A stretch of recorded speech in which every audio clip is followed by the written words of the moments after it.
بسم اللہ الرحمن الرحیم نحمدہ و نصلی علی رسولہ الکریم۔ تختی نمبر 1 جو پڑھانے کا پہلا طریقہ تھا وہ مکمل ہو چکا ہے۔ آج ہم یہ بتائیں گے کہ اس تختی کو پڑھانے کے 4 طریقے ہیں۔ ایک طریقہ تو وہی ہے جو ہم پڑھا چکے ہیں، بتا چکے ہیں، الف سے لے کے یا تک۔ اور دوسرا طریقہ یہ ہے کہ اس کو ہم الٹ پڑھائیں، یعنی یا پھر اس کے بعد جو حروف ہے حمزہ، ہا، واو، اس طرح جو ہے نا، ایک طریقہ تو یہ ہے، دوسرا طریقہ یہ ہے۔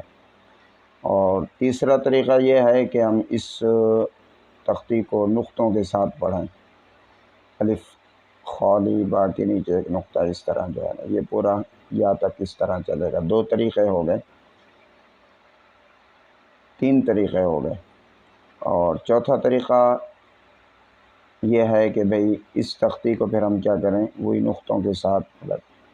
جب یہ طریقے، چاروں طریقے سے ہم بچے کی پڑھا چکیں تو اب ہم کیا کریں کہ اب دیکھیں کہ 2 چیزوں کا یہاں پر خیال کریں، 2 ہم سے جو غلطی ہوتی ہے۔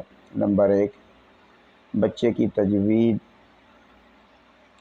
کیسی ہے، حروف کی ادائیگی کیسی ہے۔ حروف کی ادائیگی اچھی ہونی چاہیے، جو کہ پڑھ کے بتایا تھا۔ اور دوسری جو چیز ہے وہ پہچان ہونی چاہیے۔ اس کا طریقہ کار کیا ہونا چاہیے وہ ہم انشاءاللہ آئندہ سبق میں پڑھیں گے۔ اللہ پاک سے دعا ہے کہ اللہ رب العزت ہماری اس کاوش کو قبول فرمائے، اور ہم سب اساتذہ کرام کو اس طرح بچوں کو پڑھانے کی توفیق عطا فرمائے۔ جزاکم اللہ۔